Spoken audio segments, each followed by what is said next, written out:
even something as simple as sleep. That is something I swear to God, we have to go over it with every single couple. Sometimes it's against their will because, if you don't want to hear it, you don't want to hear it. But like, you hear, I don't know what's going on throughout the day. I'm just like, I just get so agitated. Okay, well, Hmm. how many hours are you sleeping a night? Oh, I get 3 hours if I'm lucky. Well, why the fuck do you think you're agitated then? You're not Hmm. getting a full 8 hours of Your nervous sleep. Like, system we need to shot. look at that. Yeah. Yeah, it's we have a pretty firm belief that, in order to show up and have, the best relationship, you have to show up as the best version of yourself. And if you are, if you're doing things that are unhealthy, you're not going to be able to show up as the best version of yourself. And it's really interesting to me the amount of couples that are not willing to take a look at health. They Mm. want nothing to do with it. Like, we bring it up and I swear to God, it's like we just said a 4-letter word. What's up, you beautiful beasts? I'm Katie. I'm on a mission to help humans become their favorite versions of themselves and to strive for overall health by healing their relationship to food and exercise, healing their relationship to their body, and most importantly, healing their relationship to themselves, all without ever having to step on a scale. I have had the privilege to talk to all kinds of different humans who have been through a plethora of experiences just being a human and existing. I believe that every single time someone shares their story, at least one person listening will learn from it, be inspired by it, and maybe, just maybe, even change the entire direction of their life. These are the stories of humans unveiling their beautiful beast. Keep listening. This is the Unveiling the Beast podcast.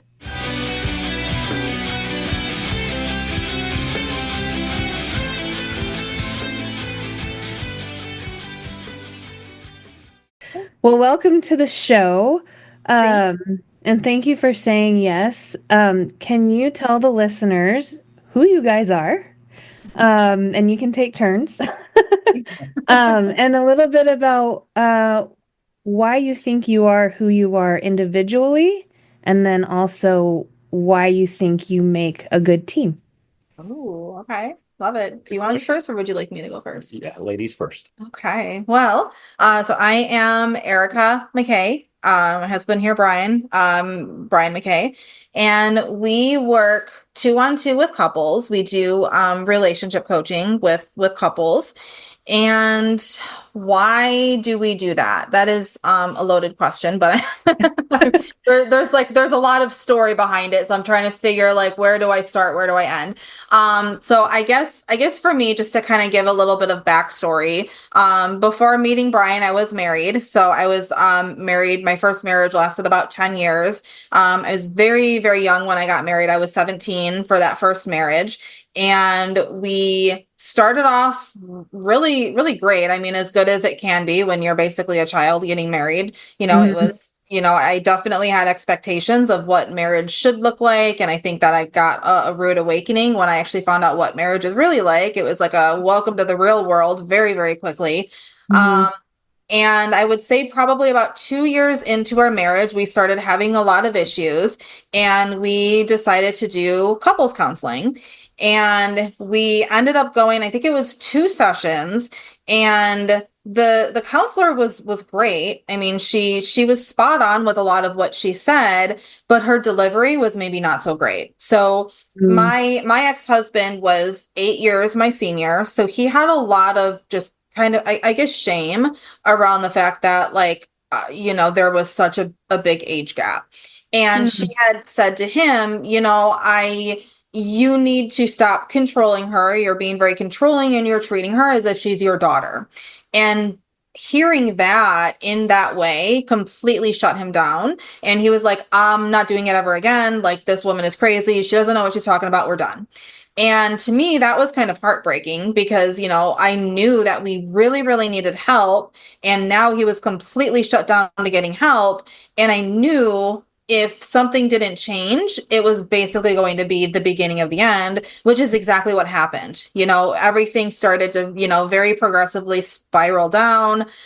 There was a lot of infidelity. There was a lot of lies, a lot of betrayal. It was a really, really dark time for both of us. And we ended up getting divorced. very shortly thereafter, I met this guy right here. I think I had been divorced like maybe 6 months when we I started think you were dating. still married when we met. Yeah, I was technically still married when we met. And there was like obviously like attraction and spark right away, but it was like I was still trying to make things work with my ex, and it was just kind of a whole thing there. We got together, and I very quickly noticed that all of those old patterns, all of the same stuff I was doing with my ex-husband was now present in this relationship. So it was like right off the bat, oop, cheating again. And it was literally like a replay, a replay of my first marriage. And very, very quickly realized that if we didn't get help, like this was going to end the exact same way that my marriage ended. So he was already kind of in the coaching space, and he had some connections, and we were able to start working with a couple. So they did basically what we do now. They work 2-on-2 with couples. And we saw a lot of progress. I mean, we definitely, it was definitely wound relief. We were able to basically get out of a really bad spot and into at least a little bit of a better spot. But it wasn't like, I didn't feel like we were having like a thriving, great Yeah, we went from relationship. -10 to 0 rather than into the Yeah, positive. into the positive. So, Got we it. started working with coaches kind of individually, because it was like, okay, we've done what we could with the relationship. Maybe, let's work on ourselves. So like I worked on my stuff, he worked on his stuff. And again, it was kind of like, okay, maybe, we're no longer in the negative, but now we're only at like +1 or +2, which was like still not good enough, I guess, in my Not where opinion. we wanted to be, It or wasn't where we knew we could get. yeah. So, it got to the point of where we were like, you know what? Let's just take matters into our own hands. Let's like buckle down. Let's do a lot of research. Let's figure out like what we can do to really get this on a better track. And that's what we did. We were able to basically, come up with a plan of how to really get our relationship on a better track. And it was surprising, but like it worked. Like it was shocking that literally everything that we found. And there's always, you find stuff on the internet, and there's always stuff that like it doesn't work so well. But we tried everything. Like we were like, okay, this sounds really stupid, but let's try it anyways. And even though it sounded stupid, it worked really, really well. So it's like, okay, this works well, jot that down. This does not work so well, we're gonna throw that out. It doesn't work. And that's a big part of why we do what we do in working with couples, because we hear the story so much, and it's really, really sad that, these couples are in desperate need of help. They love each other, they want to stick together, but they just can't figure it out. They don't know where to go, what to do. They have some information, but like it's not pieced together in the way that it needs to be pieced together, and they're just stuck. And that's kind of where we come in, is that we start basically teaching these couples everything that we've learned along the way. It's the same stuff that we learned when we were working with our first coaches, and then it's some of the stuff that we learned when we were actually working on getting our relationship on a better track. And then when we finally decided like we could really, really, really help people, that's when it was like, pedal to the metal. We started really getting some certifications and really learning a lot of different stuff to actually do this as professionally. And I think that, that's partly why what we do is so different, because it's all based on, the experience part of it, because we've literally lived through all of the bullshit, and we were able to figure out, I'm sorry, am I allowed to swear on here? Fuck yeah. Good. I'm glad I cleared it up. I'm surprised it didn't come out earlier. Yeah, I feel like I'm taking up all the time. Would you like to interject anything? Sure. Okay. So I guess a bit of my backstory. Just before me and Erica met, I had basically, okay, so backing up a little bit more, I had gone through a breakup with somebody else previously, and like it was pretty ugly. And so I'm like, all right, I'm going to get myself into shape, and so that I never have to deal with this again, which is freaking ridiculous in hindsight, but nonetheless, here we are. I think we've all done that though. A breakup, and it's like, I got to get in shape. Yep. So 2 months into working out, I blew my shoulder out. I didn't know what I did. come to find out, through the energetics of things, left shoulder relates to the heart. So the heartbreak had a lot to do with the shoulder issue. But I ended up finding a guy on the internet called Paul Chek, and found one of his Czech practitioners locally to our area in Michigan where we were living at the time. And I started working with him, and he started to kind of help me. And one of the things that he recommended was this specific type of chiropractic called NUCA. I don't know if you're familiar with that at all. No. National Upper Cervical Chiropractic Association. They focus mainly on C1 and C2, which is C1's the only vertebra that every nerve runs through your entire body. So when you adjust that, everything else falls in line. That's at least the theory, and I believe a lot of that, just to be clear. And so I started going to this chiropractic office, and I don't know, maybe 3 or 6 months in, there's a new girl behind the desk, this one. And so I thought she was gorgeous, and I looked down at her left hand and saw there was a ring, and I'm like, I've done that thing before. I'm not going down that rabbit hole again. So hands off, just keep a distance. And eventually, probably a year and a half later, that ring came off, and she ended up sending me a friend request on Facebook, and you kind of heard the rest of the story from Erica. Yeah, so that's kind of our story on how we got together. I mean, certainly relationships and the health aspect tie in so much. I mean, I remember when we were first going through issues, she would like to pick fights late at night, which then affected my sleep, which then raised my cortisol level, and all of these things. And I've really come to realize really recently just how chronic a lot of my health issues have been. I basically was had a lot of surgeries as a kid, a lot of antibiotics, a lot of psych meds, things like that, and that just wreaked havoc on my gut microbiome, me mentally, yada yada yada. It's all correlated. And so I'm not sure where I'm going with all that, but we bring that into the health aspect is such a huge piece, because if you're smoking cigarettes or vaping vapes and eating McDonald's and doing all these toxic things, your behavior can't be non-toxic. You're going to have toxic behavior within the relationship. And when we live on the edge, high cortisol, high adrenaline, we're much more easy to snap at the one closest to us. So yeah. I don't know if that answers your question. Hopefully so. We went on a lot there. No, there's so much I want to unpack too. And I love what you're doing, because I've never heard of the concept of a couple coaching a couple. And so I just wanted to throw out, I totally love that.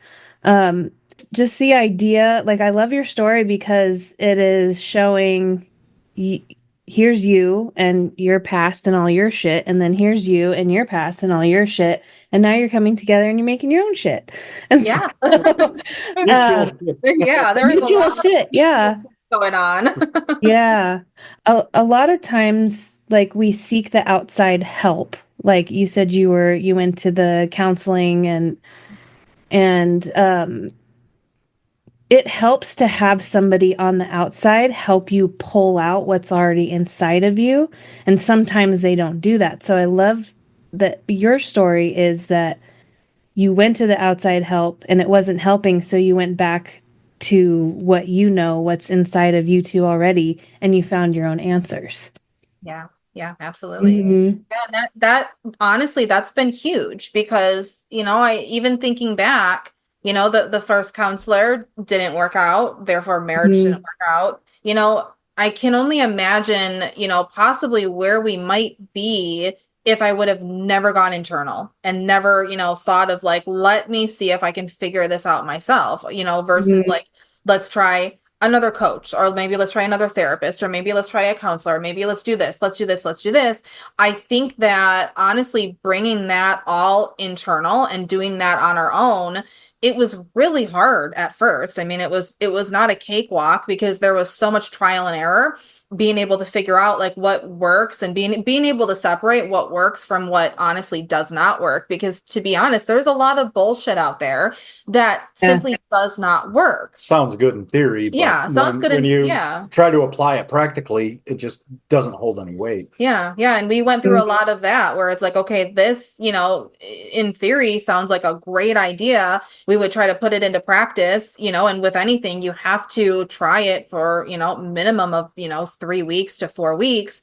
And, here we are trying something for nearly a month and we're like, shit, it's not working. Okay, scratch that. That clearly doesn't work. Here we are, and it was really hard going back to square one nearly every time. But in a sense, thank God that we stuck with it and we did it that way, because I don't think that we would be doing the work we do now if we wouldn't have really stuck to it and figured out, okay, what works and what doesn't work. Because really, granted, I will say every couple is different. Everyone you have your unique challenges, and everybody has their own backstory and upbringing and trauma. There's a lot of different components, but what we find, we've been doing this for years now. What we find is that a lot of the stuff that didn't work for us also does not work for other couples, versus the stuff that did work for us typically works really, really well for everybody. So I feel really, really thankful that we really kept it internal, and we stuck with it through all of the hardship and challenges, because I really don't think that we would be working with couples the way that we do now. Yeah, and I know for me, like one of the things that we really struggled with was that we were fighting each other rather than the problem. And one of the things that we did and we do with our clients is we really get people aligned. And we have a document called the Dream Workbook. And basically it's, I don't know, 14 pages or something of planning out what you want your life to look like. We have to start with the end in mind, and then we can work back from there. And once we got on the same page, we're working toward a common goal, we stopped fighting each other and started fighting the problem. And we were able to really come together as a team. And I know that was one of the biggest pieces for me. I'm not sure kind of what Erica feels was the biggest pieces that moved it for her. But for me, that was definitely one of the biggest pieces. Yeah. I like that because because of our upbringing, we're all programmed differently. And so you could be seeing the problem as this, and you could be seeing the problem as this, and that's how you end up fighting each other when the problem is the problem. It is exactly what it is. But I was going to ask, do you then integrate kind of this trial and error piece in with the couples that you coach? Somewhat, but what we find is that we have everything as of right now. I think more in the beginning, we kind of did that trial and error. Now we really have everything pretty set to its T. It's pretty dialed in. There might be the odd couple here and there where, you throw everything at them that typically works for other couples and it's just not working. And it's like, okay, let's try something else. But I think for the majority, just because honestly we've been doing it for so long now, it's pretty well dialed in to where we start, a lot of couples, we start them with communication, and just learning how to communicate with each other. And it's interesting to see the shift almost immediately within a few weeks. It's very quick once they actually learn how to communicate in a way that is assertive and respectful, and nobody's feeling attacked or nobody's taking everything personally, because even something as basic as communication, it's something that we have to do to get through life. We have to talk to our partner, we got to talk to everybody. We're not actually taught how to do it effectively. So, we go into relationship and we try to communicate and we try to work through issues. And, sometimes we don't have those skills just because you don't know what you don't know. And that's where we end up getting a little bit stuck, is where, one person is saying this, the other person is like basically feels like you're speaking a different language. And that's kind of where we come into play in the very beginning of working with us, is honestly getting you on the same page with communication. And we find that once we get that communication piece really, really dialed in, everything starts just really falling in line beautifully. Yeah. And I don't know how anybody else does things, but I know for us, like, we don't have couples dive right into their problems. We don't want to trigger all that shit right off the bat. We need to teach the tools, having conversations and learning the skills in non-triggerable, context. Once you have the skills, now we're going to utilize those skills in those more triggering conversations as you kind of work through the issues. Because I think that's a big challenge a lot of times, is people want to dive right into their problems, and it's like, you don't yet have the skills to effectively get through these problems. We need to download the skills into you. Now you have the skills. Now we can actually work through the challenges. Yeah, I love that.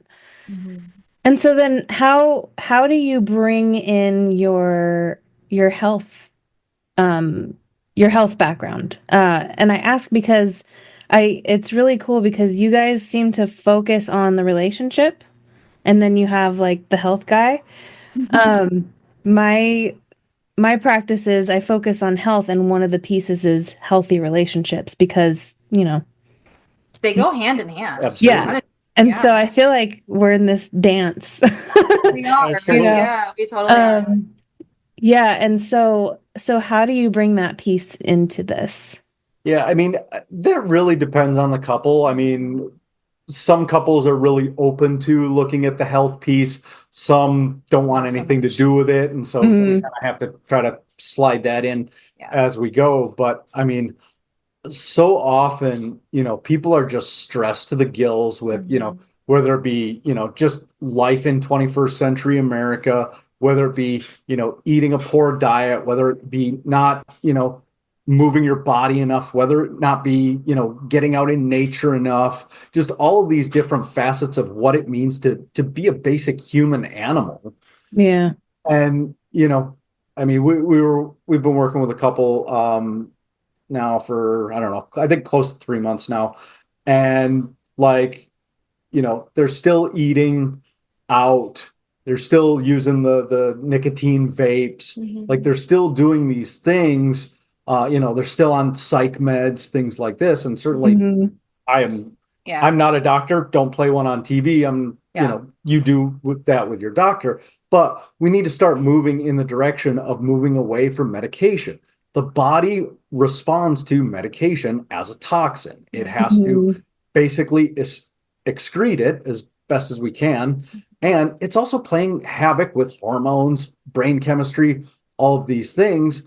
And more often than not, you can see, in a trained eye, you can tell people that are on these medications. It's, whether they hold just kind of weight in certain areas or in certain ways, or, maybe have certain twitches and just the way they kind of zone out. And it's like, you can't show up in your relationship if you're checked out and zombified through, pharmaceutical medication, And so it's really, again, it depends on the couple. Not everybody's into it, but those that are, it is something that we kind of dive into and really just work on the fundamentals of what it means to be a human, which means eating real food, drinking, the cleanest water you can find, getting outside, getting vitamin D as often as you can, depending on, where you are, north, south. Yeah. I mean, even something, and I was thinking too, even something as simple as sleep. That is something, I swear to God, we have to go over it with every single couple. Sometimes it's against their will, because, if you don't want to hear it, you don't want to hear it. But like, you find out, you hear, I don't know what's going on throughout the day. I'm just like, I just get so agitated. Okay, well, how many hours are you sleeping a night? Oh, I get 3 hours if I'm lucky. Well, why the fuck do you think you're agitated then? You're not getting a full 8 hours of sleep. Like, we need to look at that. Yeah. It's, we have a pretty firm belief that, in order to show up and have, the best relationship, you have to show up as the best version of yourself. And if you are, if you're doing things that are unhealthy, you're not going to be able to show up as the best version of yourself. And it's really interesting to me. It's not so much a surprise anymore because it's, we hear it so often. But in the beginning, when we first started working with couples, I was quite shocked the amount of couples that are not willing to take a look at health. They want nothing to do with it. Like, we bring it up, and I swear to God, it's like we just said a 4-letter word. We say, are you willing to look at the health aspect of this? And, looking at how many hours of sleep you're getting each night, how much water intake, are you living off of caffeine? What is your diet like? And a lot of, granted, there's a handful of people that are like ready to dive in and be like, yeah, let's do it. I want to learn everything I can. And there's also a big chunk of people that are completely shut down to doing anything to do with food. Fathom that making simple changes could net an exponential benefit to their life. Yeah. And I will say it's interesting. What I always end up saying to people, and I feel like it kind of gets everybody because they don't think there's a correlation. They're like, well, we're here to work on a relationship. We don't want to talk about food. And I'm like, okay, that's your choice, but, do you think food really plays no role in your relationship? And they'll be like, yeah, I don't think, why does it matter? Okay. If you eat, how many times do you eat something and you feel bloated and icky? Oh, that happens all the time. Do you feel like having sex when you are bloated and icky? They're like, well, no. Okay, so that's affecting your relationship. Even something as simple as you're eating shit food and you're getting bloated because it's clearly not working with your body. Even that is going to affect your relationship, because I know if I eat something and it doesn't agree with me and I'm bloated and I just feel disgusting, the last thing I want to do is hop into bed with my husband, because you have no desire to do that. So like even something that simple, I think people just don't think of it like, they don't look at it from that lens. It's more or less the lens of like, well, we want to only work on the relationship and that's it. Well, we have to look at all areas of your life. Yeah, I just saw a reel the other day, and I'm not going to get any of the specifics right. But basically they did a test where they gave, I believe it was 300 couples, and they basically gave voodoo dolls to both of the couples, and they were going to like basically stick the needles in their couple whenever they were agitated by their partner. And what they ended up doing is they tied this in with checking blood sugar. And so all the couples, or the people that had higher blood sugar, poked their partner's voodoo dolls a lot more. And so like just being able to regulate blood sugar plays a huge factor. I mean, just based on this one study on, how we treat our partner. Yeah. I think people tend to look at like they compartmentalize everything. Well, this is health, and then this is relationship, and this is sleep, and they don't realize it's kind of like the kinetic chain in the body. You can hurt your ankle and feel the pain in your shoulder. Right. And people don't understand that concept. So, and I'm really glad you brought up the sleep piece, because I was actually going to comment, like, we live in this hustle, hustle, hustle, hustle, hustle. And if you take a nap, or if you take a break, or if you rest, then you're lazy. And so like part of it could be, staying up watching Netflix. And the other part could be that we're fed this, you need to be on the move all the time or you suck. Yeah. I struggled with that a lot when we first opened up our business. I was very much sold, I guess, on the idea that, okay, you are now an entrepreneur, and that means you do not rest until you're making X amount of money. And if you have to put in 100 hours a week, that's what you do. And granted, there is a little bit of truth to that. A little bit. You do have to hustle when you own a business, because if we don't bring in money, our family doesn't eat. That, that is very important. But I remember, particularly in the beginning, like feeling so exhausted, at 3 o'clock in the afternoon. and wanting so desperately to just take like a 20-minute power nap. And my mind was like, you can't do that because you own a business and everybody else can do this. But why does Erica have to take a nap? Like, you're not special. And it was really something I struggled with. And I actually found I've come to find out that back then I would just, push through it, not take the nap, and just be tired and miserable for the whole day. And then my productivity went down, versus now I'll sometimes take a nap in the middle of the day, even if it's like 20 minutes. And I find that I am much more productive and I get so much more done. And I'm just a happier person to be around, I would imagine. Yes.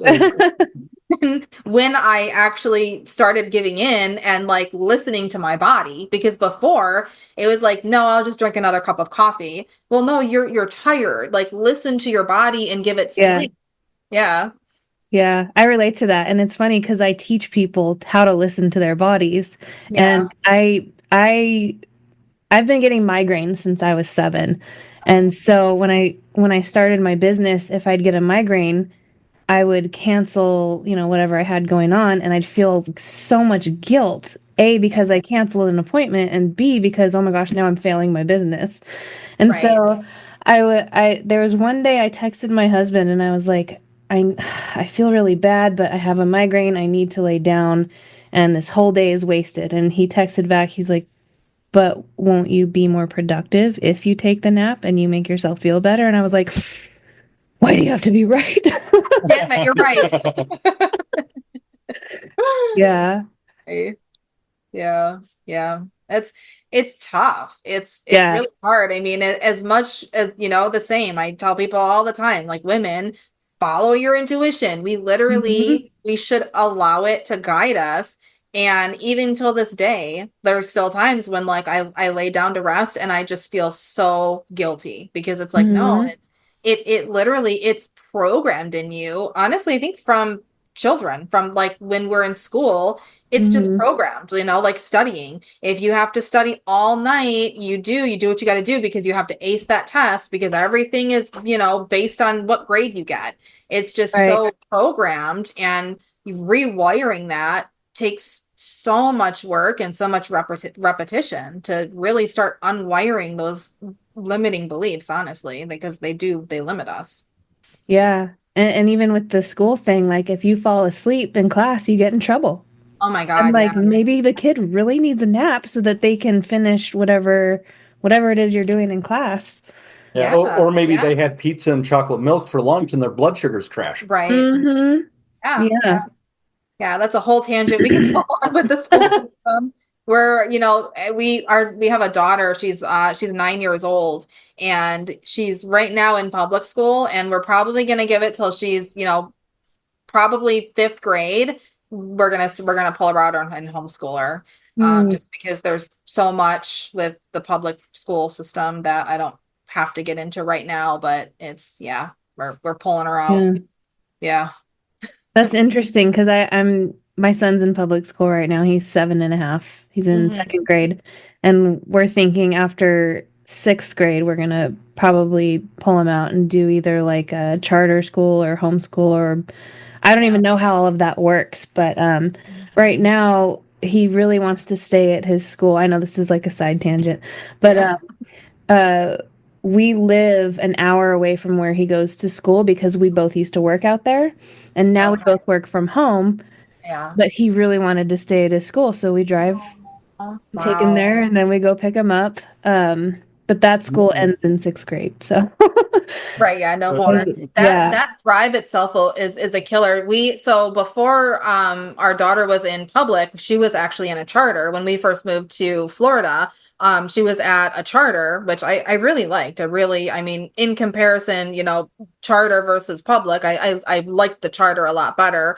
But it was 30 minutes away, and in order to get there, you have to cross over one of the causeway bridges here in Florida, which is so backed up, bumper to bumper. It was like an hour in the morning, an hour, just to pick her up from school. It was absolute hell. I never want to do it again, that drive. It sucked. So I wanted to dig a little bit more into the health piece because that's kind of what this podcast is about. It's stories and I guess I'm giving it the label holistic health now because that's what people keep telling me I need to call it. I don't know. Um, but one of the things I focus on with my clients is helping them heal their relationship to food and exercise. So it's that handful of people that do take on like, oh cool, let me take control of my health, but then it becomes an unhealthy obsession. So I guess my question for you would be, do you ever talk about relationship to food and exercise, or has it ever come up with any of the couples that you work with?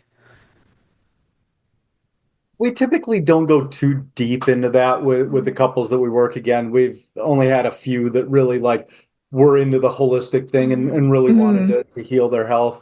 Um, I mean, I guess I'll share my story, kind of, double clicking Yeah. on what I shared Yeah, I earlier think we was, both have stories. um, with all of that, the medical stuff from my childhood, I never healed that, and I'm Mhm. actually, as soon as in a couple hours today, I have an appointment with a new practitioner to look at doing some gut testing, Mhm. to really deal with some things because I've been high cortisol my entire life, high adrenaline my entire life. I mean, when I was in my younger years, I used to do a lot of high risk behaviors to get that adrenaline.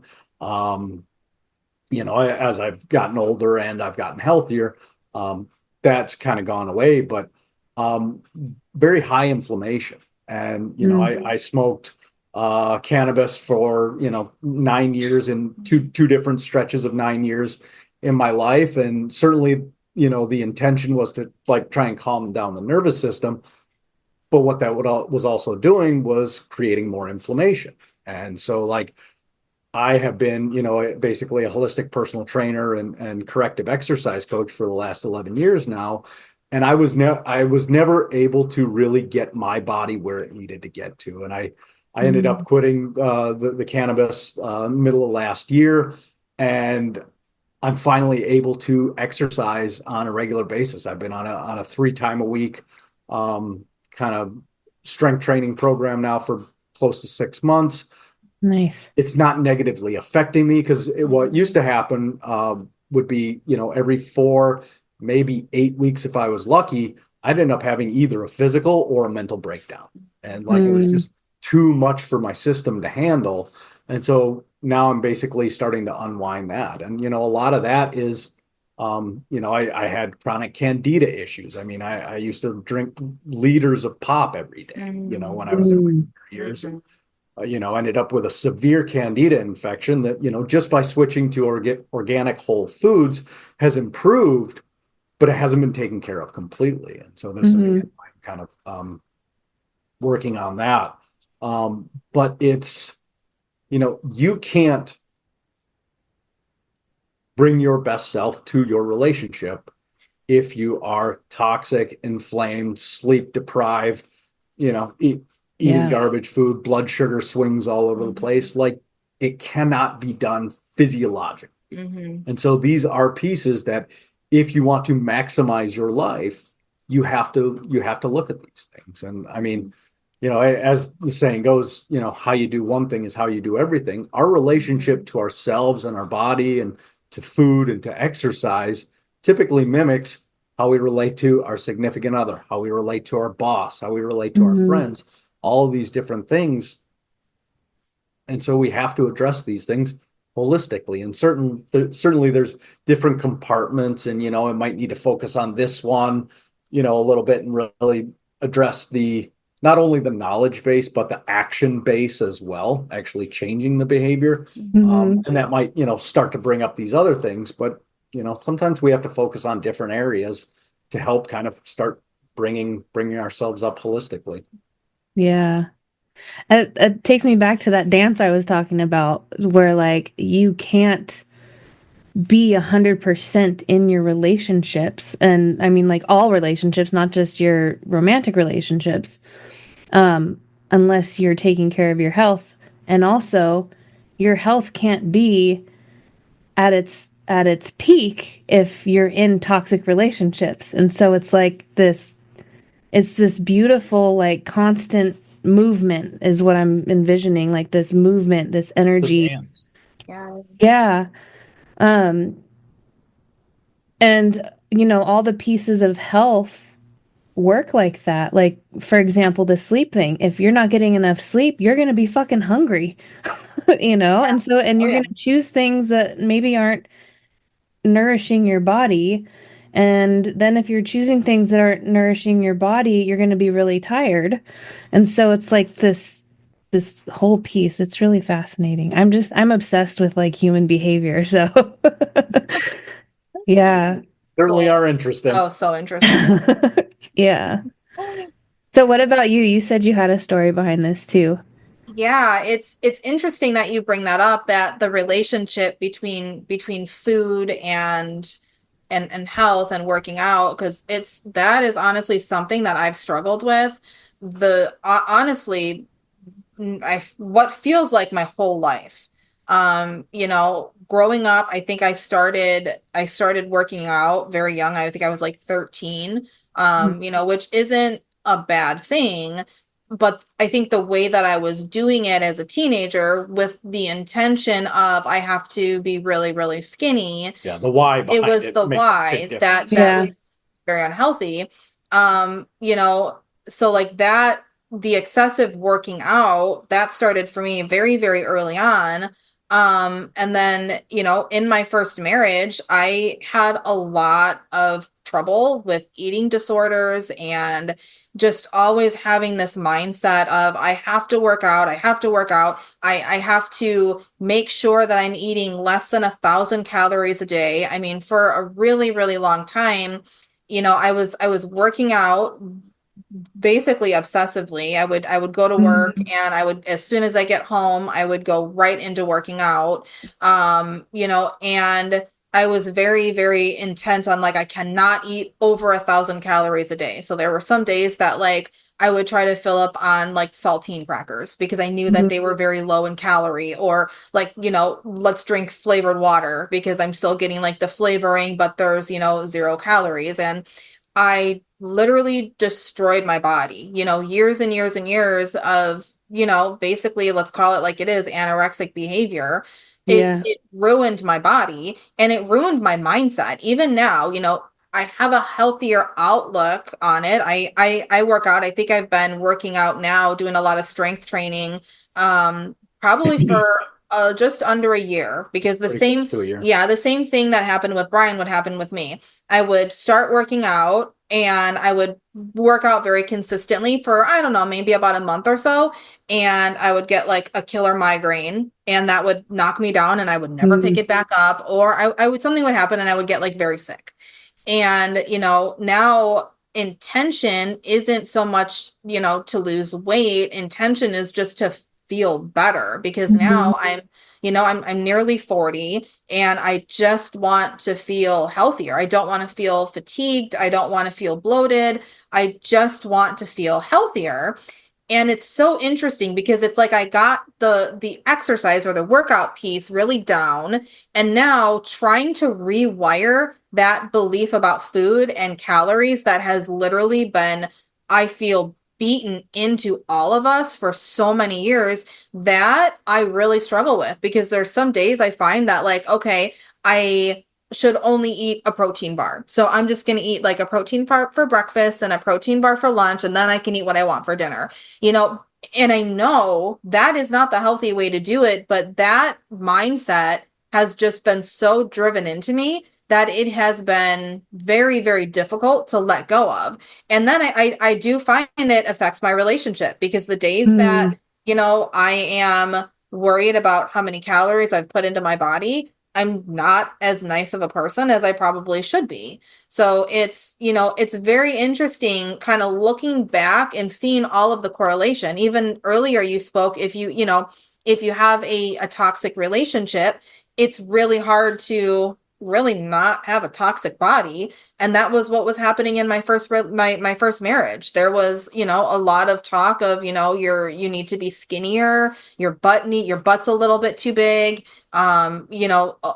there were times that like I wasn't allowed to eat, like a lot, there was a lot that was happening in that first marriage that really had such a negative effect on everything, that has had really, really bad long-term consequences, and it just goes to show how these two things really, really go together. Like, you have to have yourself as an individual, work up to par, I guess I could say, and that has a direct reflection on your relationship and vice versa. If you're in a toxic relationship, that is going to play a role in your health, because I've experienced really both sides of that coin. Yeah. And that brings me to a concept that I learned from Paul Chek. It's called the I, we, all principle. And basically, you have to get your I, yourself, in the best possible place, state, whatever, as possible. At that point, then we can do a we relationship, a two-person relationship. We can get that as best as possible. And then once we've got that good, we can worry about kind of the all relationships. So that would be, the small family all the way out to community, state, country, world, etc. And, until we get self in a good place, we're always going to attract less than good, we relationships and our relationship with the world, frankly. Yeah. I wanted to add a piece for the listeners that, like, who could be hearing all this and go, how do I even balance all this stuff? And we hear of work-life balance, and my opinion on that is that we can't ever balance everything all at the same time.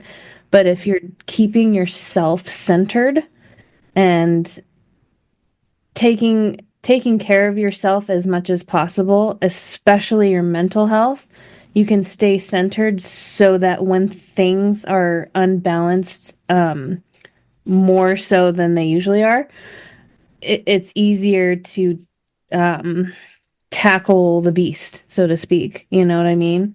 So I just wanted to throw that in. What are your thoughts on that? What would you say if someone's like, oh my gosh, how do I balance all of this?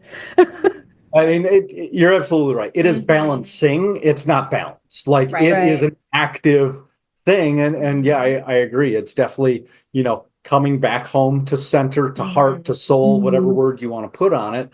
That has to be the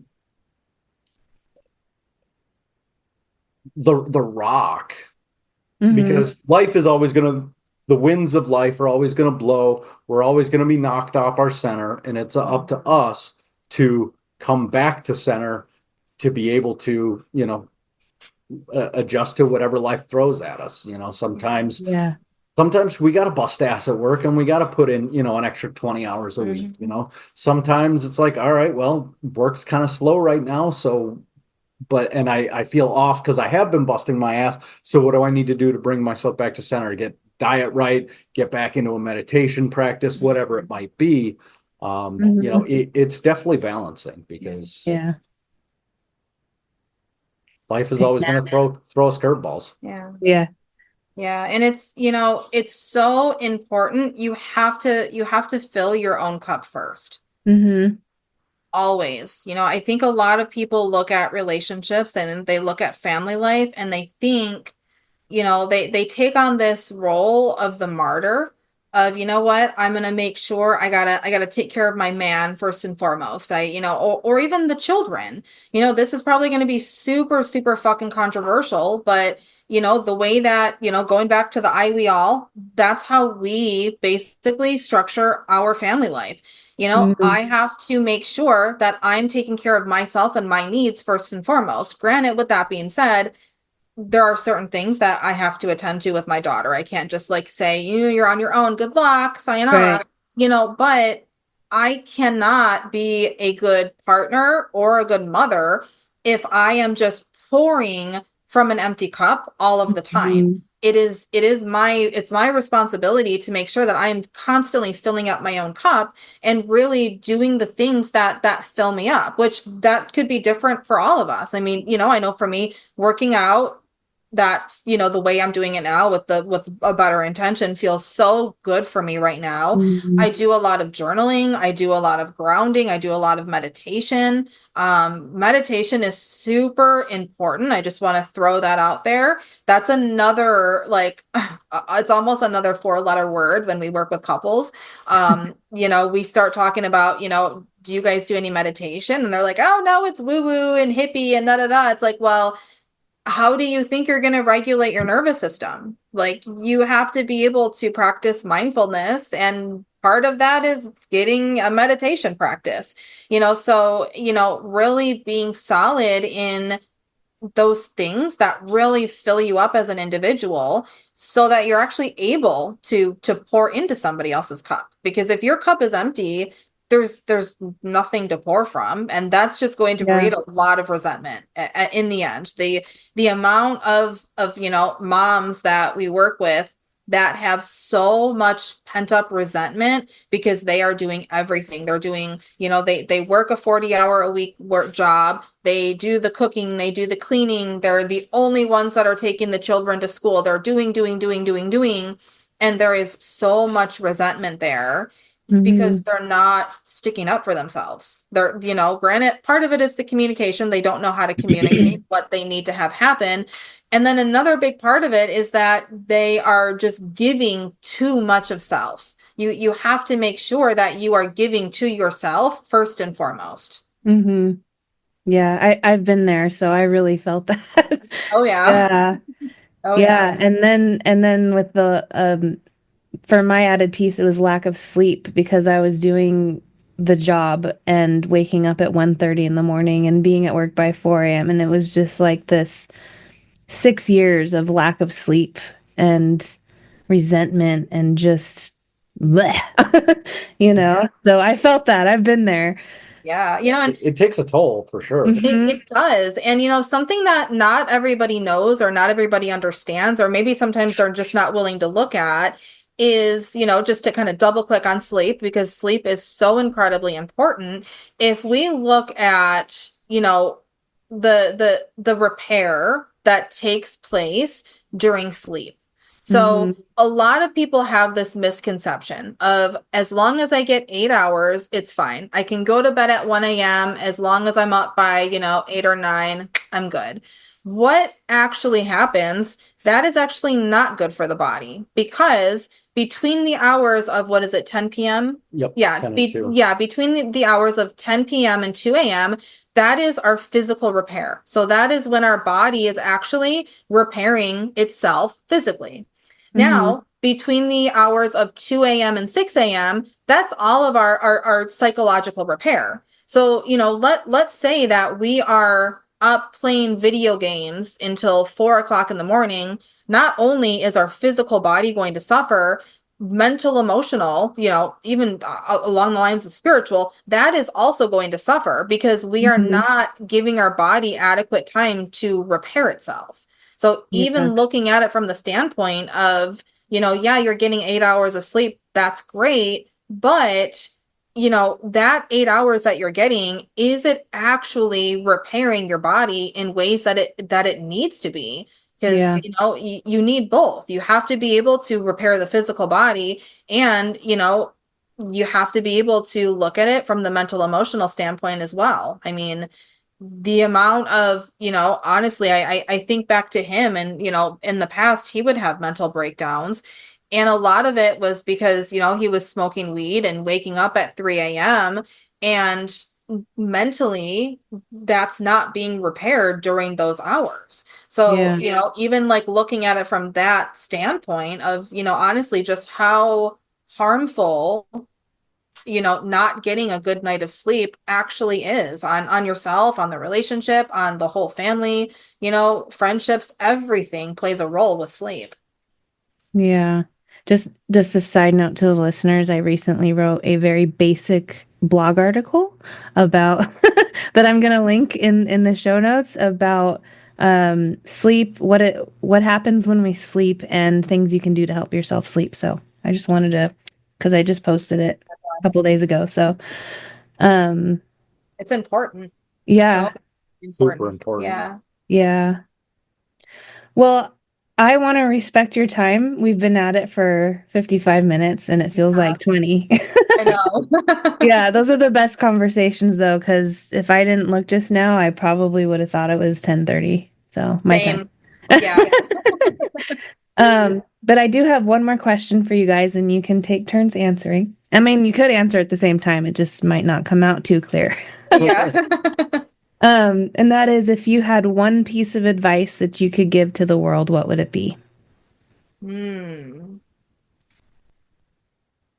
I am going to kind of double click on what I was just talking about of make sure that you are filling up your cup. That is so incredibly important because it affects every aspect of your life.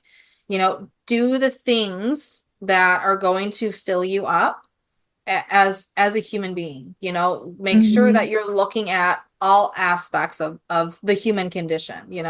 Sometimes we get so focused on fixing the relationship that we literally forget about our own physical health or mental health, or we start kind of shoving our emotions down. Make sure that you are taking care of yourself first and foremost. That would be my advice, because I know that is the piece of advice that I did not always take, especially in my younger years.